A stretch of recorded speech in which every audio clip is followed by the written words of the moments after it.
So, hi, welcome to When Life Gives You Lemons podcast and Making the Lemonade YouTube channel.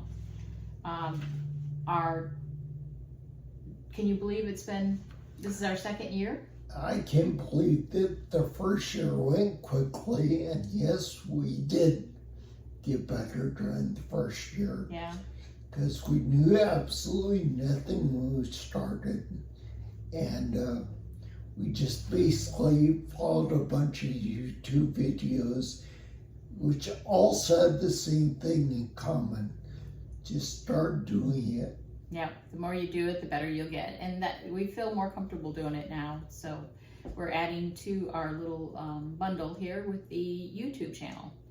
So last year we investigated a lot of the different disabilities that are out there that affect many people. And we went through that. But this year we thought we'd take a little different turn, and we're going to introduce you a little bit more to Kevin. Kevin has been disabled for about 27 years. And we're going to go into 10 questions that kind of delves into how it started, what happened, and you'll see as the questions go along. But welcome, Kevin. Hi. All right, starting right off. What is your diagnosis? My diagnosis is spinocerebellar ataxia, unknown, because most are known. But and how are they determined known? How are they known? Early on in the diagnostic process, the very first branch of the tree is hereditary or episodic, I believe they call it now. Sporadic when I got my diagnosis. But anyway, the hereditary is, passed on by the genes. Passed on by your family. And I have no other family members with this condition yet. So we did several DNA tests to determine that it wasn't hereditary as far as they know. We did DNA tests of the most common ones that pop up.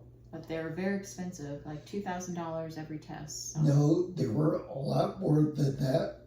That's what our cost back was. then, Yeah, that's what our cost was. Nowadays you can pay I think a couple thousand and you get the whole shebang. Yeah. Everything that's out there. But they're all considered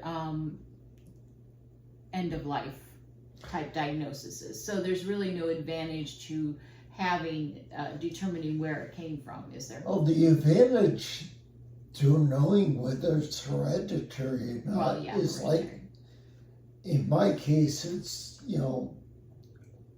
Yes, children. The opportunity has gone by. I already have my children. So, and I'm not sure they want to know that in 20 years they're going to get what I got. So a disability and live for the rest of their life like that. Yeah. So I better to live your life and live under that shadow. So. Yeah, we considered that when we did some of the DNA testing, whether we really actually wanted to know or not, because it wouldn't help his diagnosis any or him with the symptoms, because everybody has different symptoms and they don't come on at a certain time or schedule or anything like that. So it's not like it would have helped him. So was that what your first diagnosis was? Well, it depends. The first accurate one, yes, but when there were a couple other doctors who were trying to chase down multiple sclerosis first. But multiple sclerosis produces lesions on your brain in your cerebrum. And they couldn't find any lesions. So they're eventually I got to one doctor who said this is just going to be a new variant of MS that doesn't cause lesions. So we spent 3 years of diagnostic. He spent multiple times in the hospital where we would go to one doctor and they would say, you need to have all these tests and it's easier to do it in the hospital because they can get them done after hours and stuff. And you wouldn't be waiting forever for these tests to eliminate what they were trying to eliminate. So he did that 1 week here in Cape at a local hospital. And then you did 1 week up in St. Louis with another doctor. And then a third doctor who we achieved and got an accurate diagnosis. He had another week. So we spent about a month in hospitals figuring out, not all at one time, but throughout the time period, within the 3-year period, trying to find a diagnosis. So yeah, the only weird thing about that is they basically all did the same thing, but only the last doctor knew what he's looking for. right, The others were like elimination. almost like a general practitioner or a family doctor. He's just a generic neurologist. He'd been a neurologist for a number of years already. The second doctor, I don't believe he had been a neurologist that long. And the third guy specialized in movement disorders. So he had seen like all kinds of different neurological problems and how they progress. So And this is that pretty was rare. a guy, that it is a rare disease, And but so doctors are told not to look for zebras, to look for normal variances. And yours was very, very very, very abnormal. abnormal, yeah. So, what symptoms did you get established, and what happened that made you think you were ill? The first symptom I got was double vision in 1984. And at that time I was in the U.S. Army, and military doctors have a kind of a different mentality when it comes to treating soldiers. It's like, let's put a band-aid on whatever the problem is and get back to work. Right. So you had double vision. I had double vision. He put prisms in my prescription, which forced my eyes to focus on one thing and basically took away the double vision. However, you still had issues, like you were very clumsy. Well, part of the clumsiness comes from the effects, because by doing that, your brain relies on each eye independently and does its own little trigonometry calculation how far stuff away is. When you're looking through prisms in your glasses, it's like looking at a computer monitor. It's a 2D image, and you rely on the size of something is to tell how far away it is, which can be Misleading. problematic if it's like, I've actually met people who are like larger or smaller than they should be, yet perfectly proportioned, so that you don't spot they're larger or smaller and you either overestimate how far they are or underestimate depending on their size. And what your brain's adjusting that to, and the prisms. And was that, so that happened in 1984, and you got prisms. And then when did you start having some more issues? In 1999, it was had done a very high stress job, and I went for a real low stress job. So basically, I was a security guard at a mall, and And by that time you had retired from the military too. Yeah. That's when you mean stressful job, was the military job.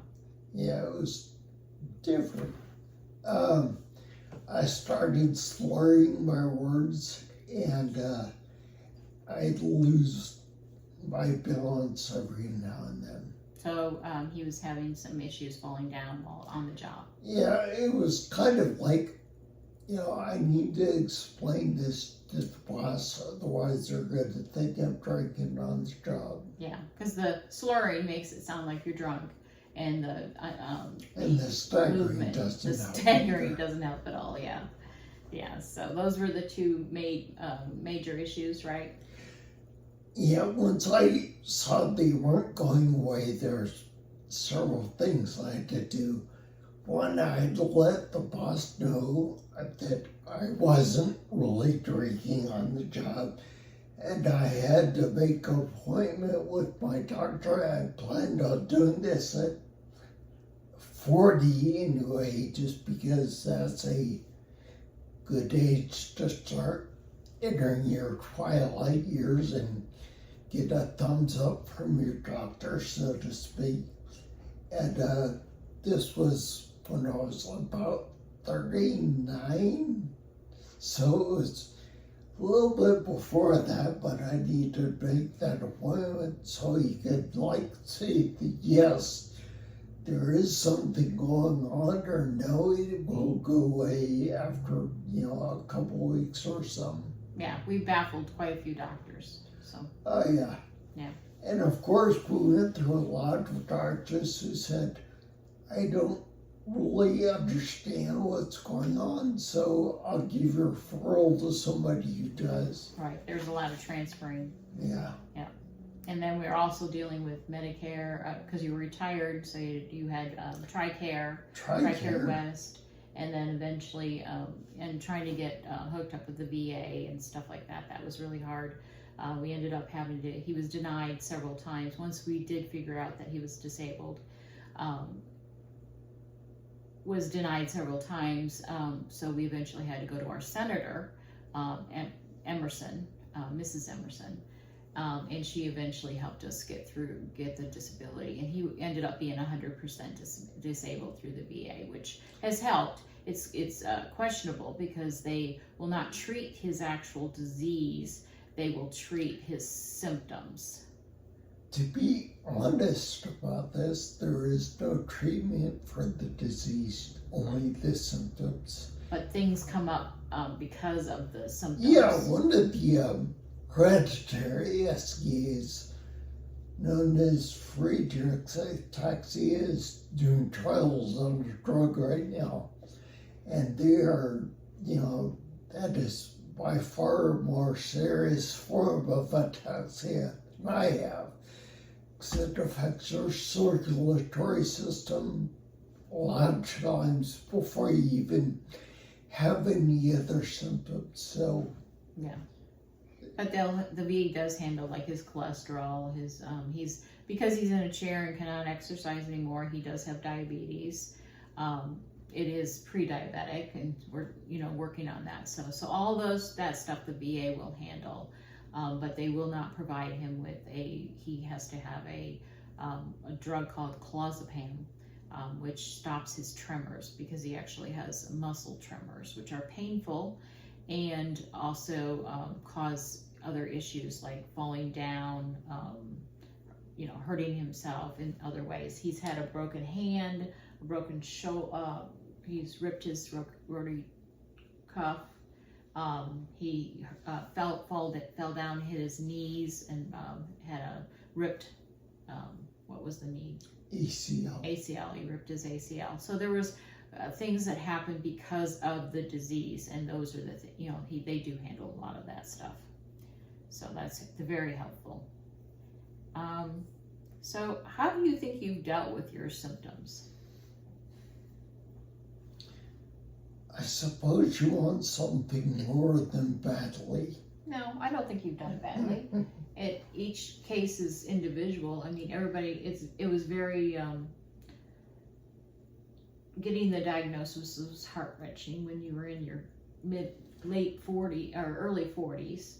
So, and at that time, for about 5 years, we were told he would only live for 5 years, until we went further and further into the investigation and finding the actual cause.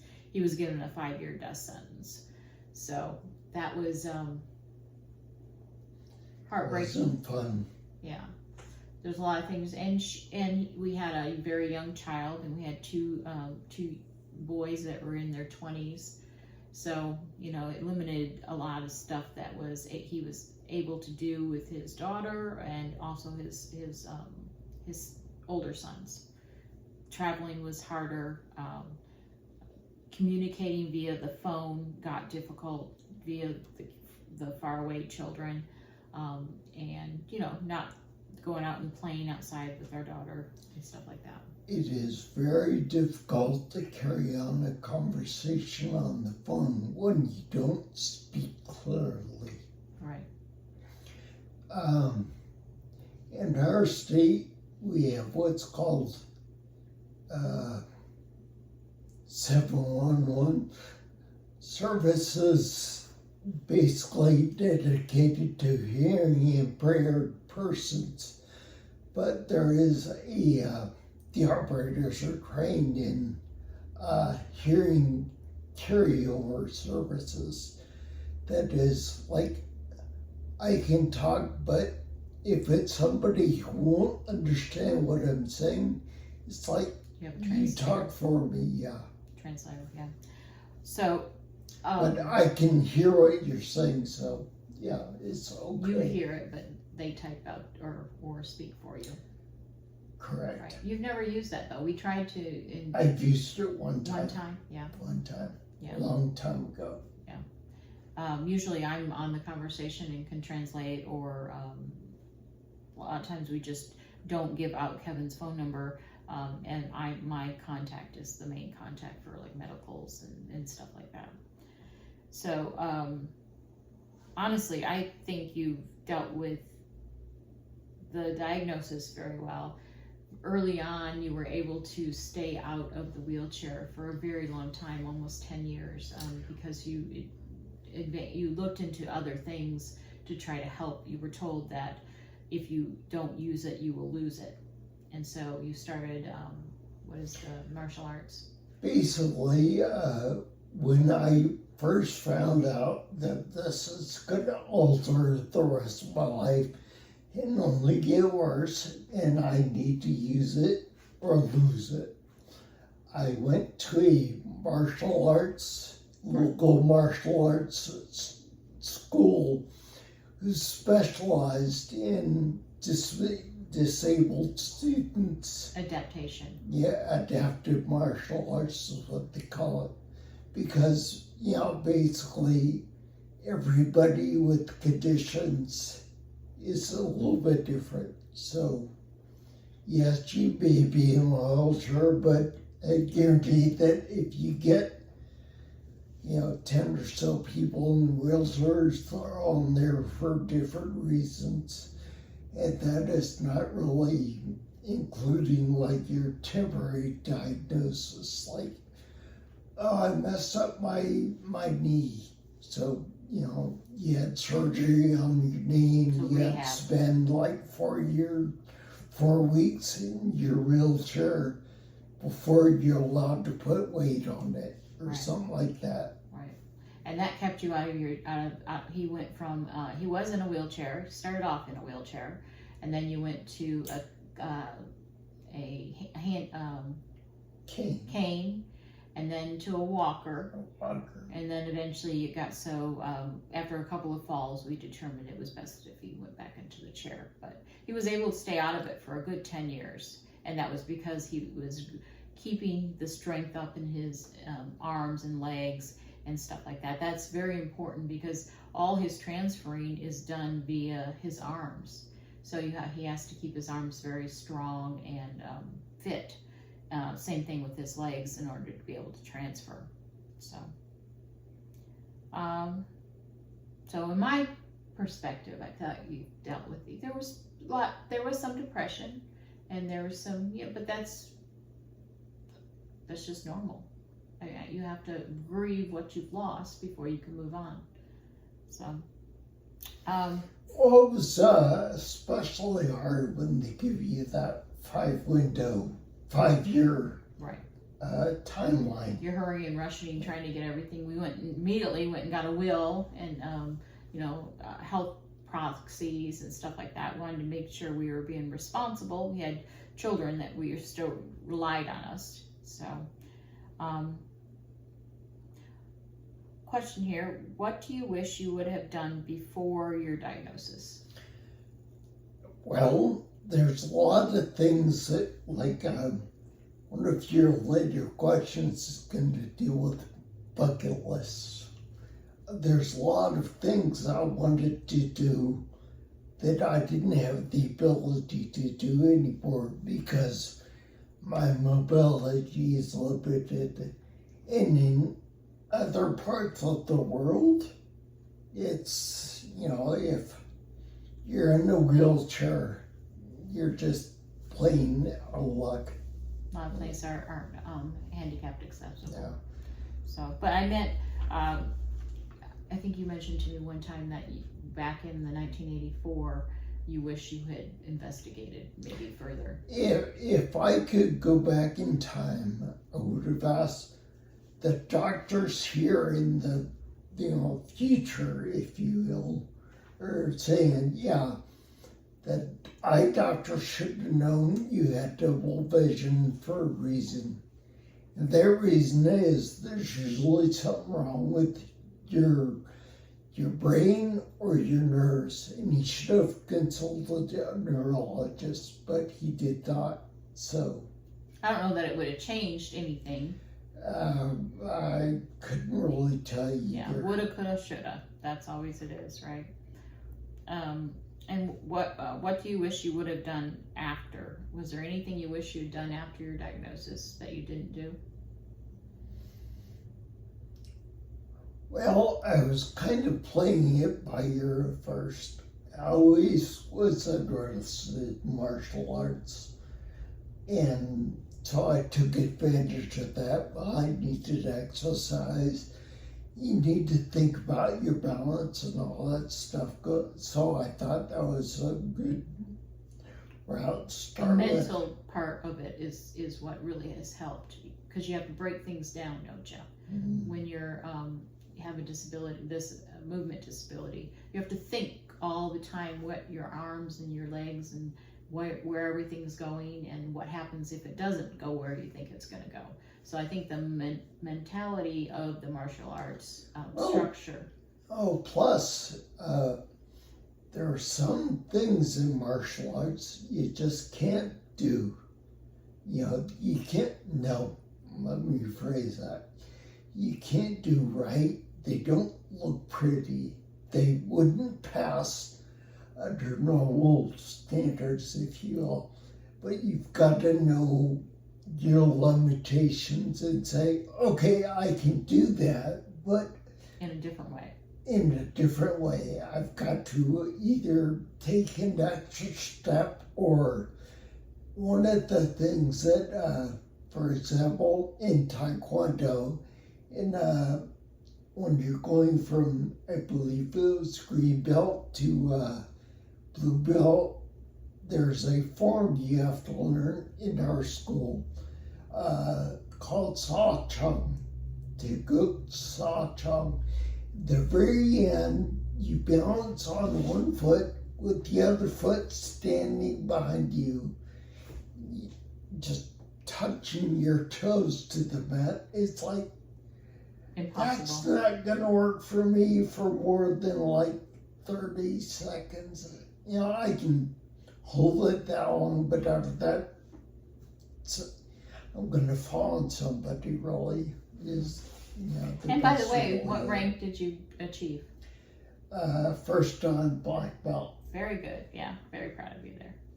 It was a lot of figuring stuff out and learning moves and stuff like that. And I think it really had helped you. Even now, I think it has helped you. Yeah, if you listen to our podcast last season, Alan Williams, who was one of the interviewees, was my instructor. Yeah.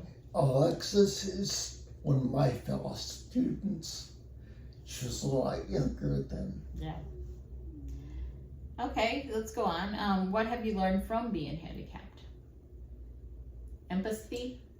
Empathy, because basically like when you see a car with handicap tags, you don't know what's going on or who is handicapped. So you can't just instantly judge, oh, you don't really deserve that handicap parking spot. You just jumped out of your car and walked in the store. Oh, maybe they have some mental challenges or hearing issues or, things that aren't obvious to the naked eye. Yeah. If you don't know them, you're not in a position to judge them. Right. Anything else that you've learned? Yeah. They're very brave, aren't they? Well, we've done a fair bit of traveling, and everywhere I go, people are really nice, offering to hold something for you or hold the door open or whatever. But kids are really in their own world, so like there's a lot of Curiosity. Jumping in front of you when they shouldn't, sort of thing. Or touching the wheelchair. Or touching especially small children. We were alone with, I believe, my nephew, and he's just fascinated by the wheels on my wheelchair. So he's like, I need to touch it. And of course, I need to take a bite out of it. That didn't work quite very well. Okay, getting to that question you had foreshadowed before. What's on your bucket list? Well, it's kind of, as I explained to you, it's kind of a two-pronged approach. I have what was on my bucket list that, there are a few things I can't do anymore. Two things come to mind. I like history.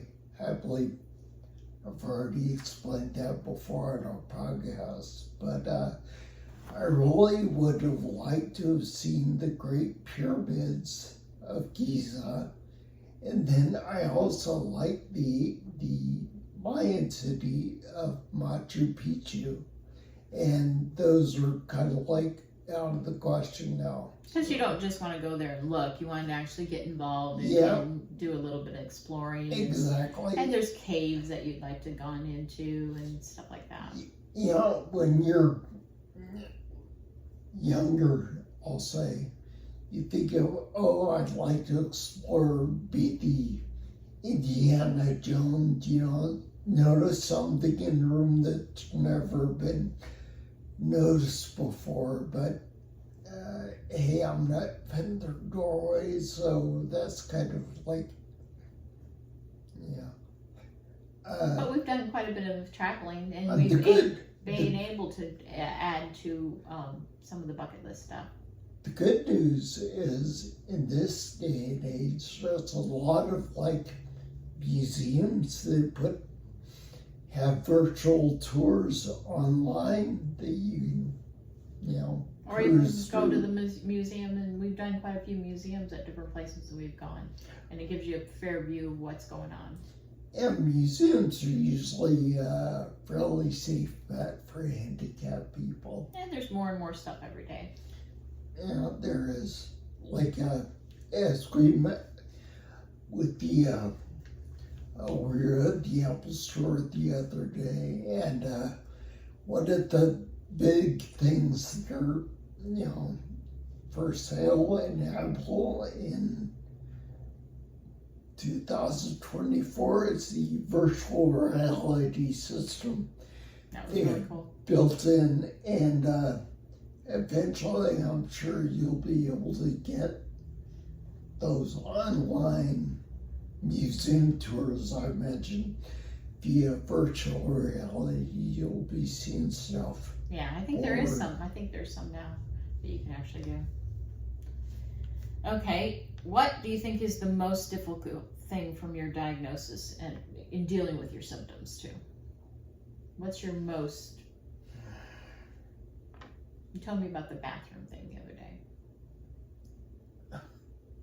the bathroom. Well, getting up in the middle of the night and having to That think was an through. example, dear. Right, yeah. Like, I get where you're asking now, okay?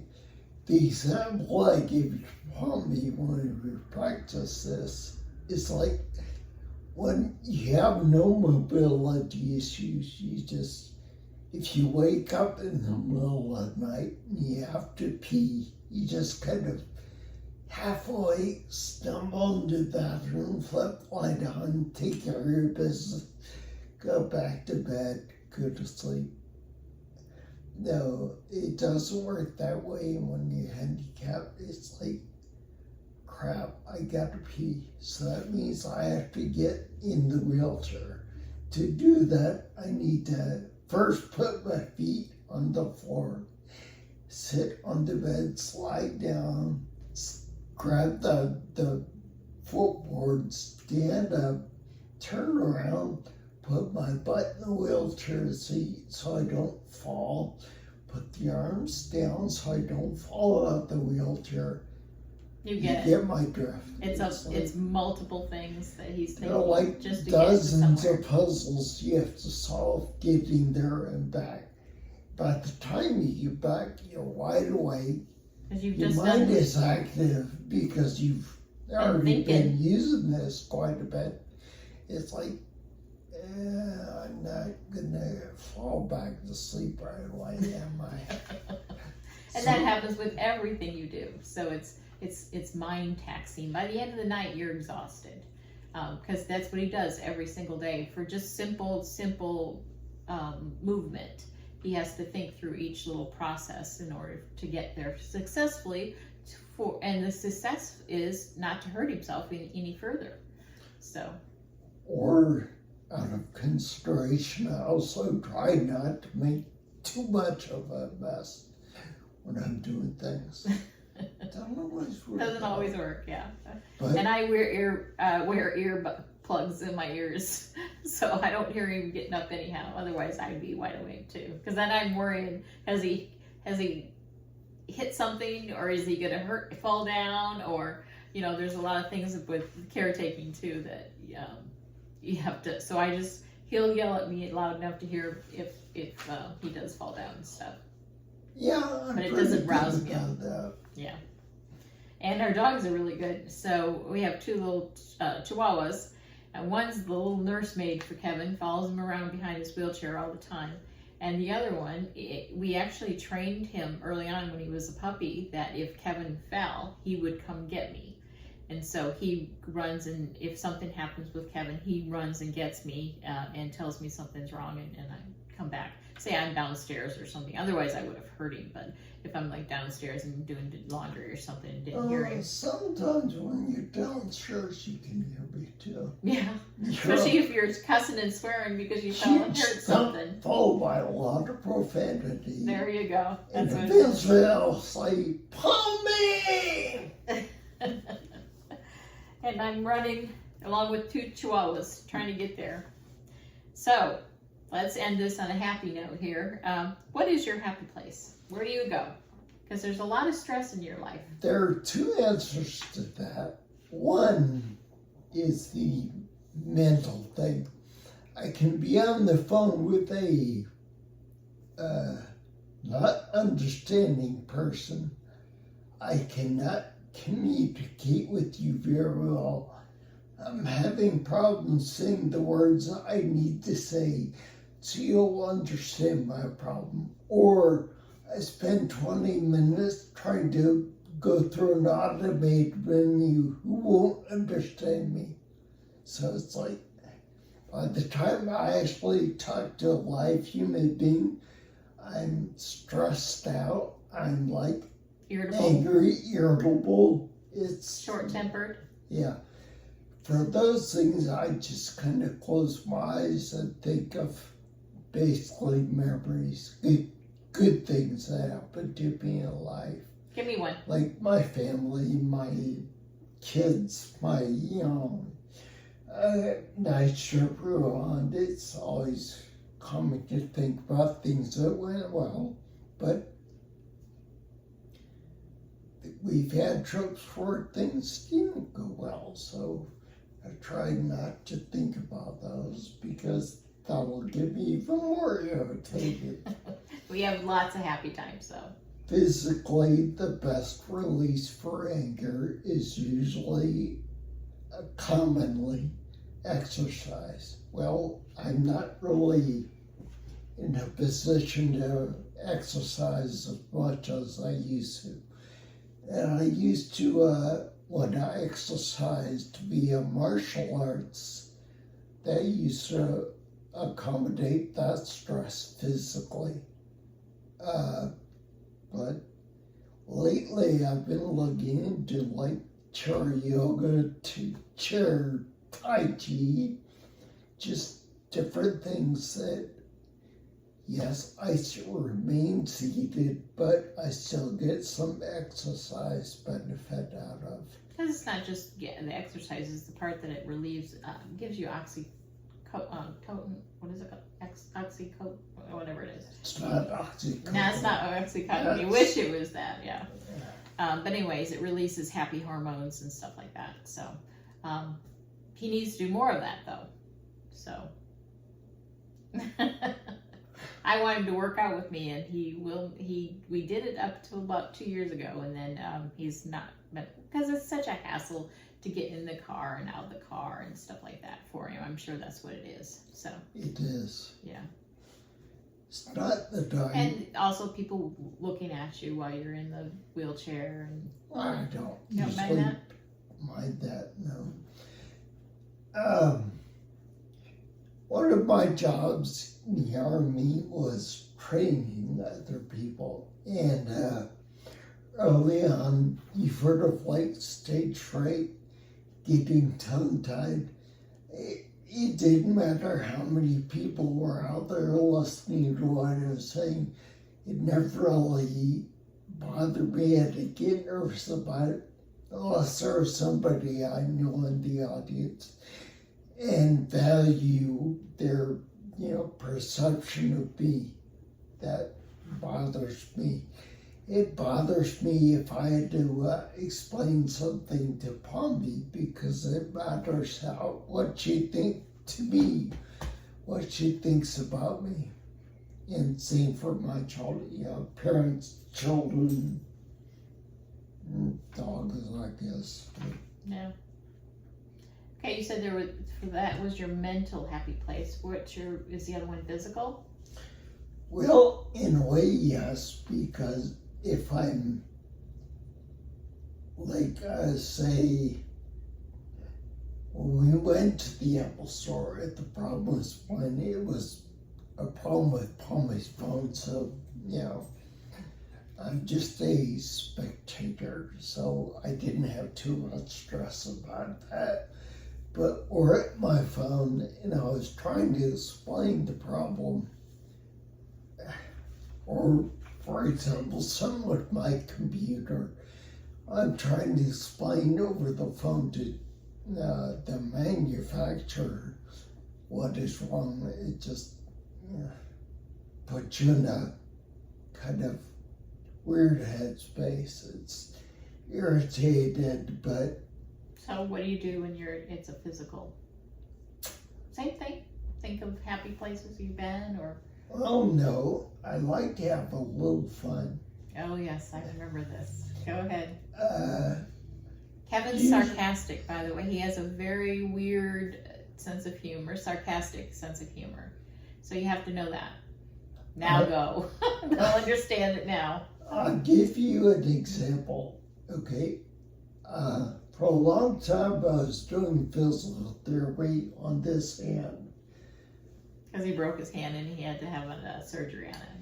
But there's only one lady who does physical therapy specializing on the hands. Well, there's not just one, but she's an expert. She's the expert everybody goes to, yeah. It's, if something involves physical therapy on the hands, every doctor in our area calls this lady.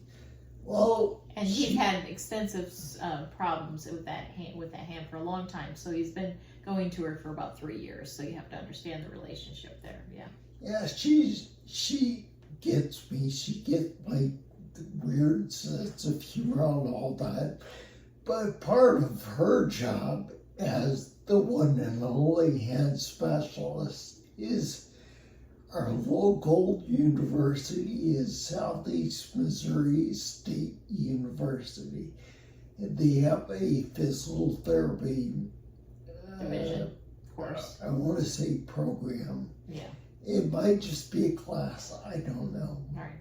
I haven't really delved into what they offer, but part of that is the students have to go out and speak to various physical therapists that find out the ins and outs or, potential problems of the field before they get into it, so to speak.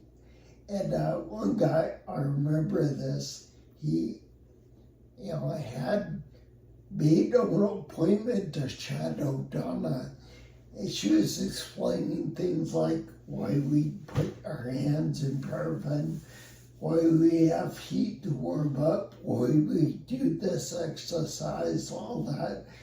And so we went a little bit long over a period. And basically the guy is just, processing, okay, I'm learning all this stuff. But what I really want to ask, he waited for Donna to, because she was running behind her or something, I guess she had to talk to the lady to, take care of her appointments or whatever. And he said, real soft so nobody else could hear him, hey man, why are you in the wheelchair? That's when I get really full of stress. Well, there was this UFO and they tried to shoot at it, but they hit the satellite. It came down and hit me out of the blue. And So you like messing with people. yeah, basically. So you never know what you're gonna get with Kevin. And Believe it or not, Kevin said the guy just said, "Oh," and walked away. yeah, most people kind of realize you're having a little fun at their expense. Yeah. They'll either, tell you to shut up or, Yeah. Typically, you don't do that. So you were just Whatever. frustrated from the hand exercises. they'll let you get a little bit of Fun out of it. Torture. You're torturing somebody else leave a instead. little stress in my case. There you go. All right. Well, I think this calls it a podcast and a YouTube channel. We will get back with you next month, and I'm not sure what we're going to do next month. Do you know? I have a couple ideas, but we haven't talked about it. No. Okay. Well, it'll be a surprise to you and me both. All right. Thank you for joining us. Bye, everybody.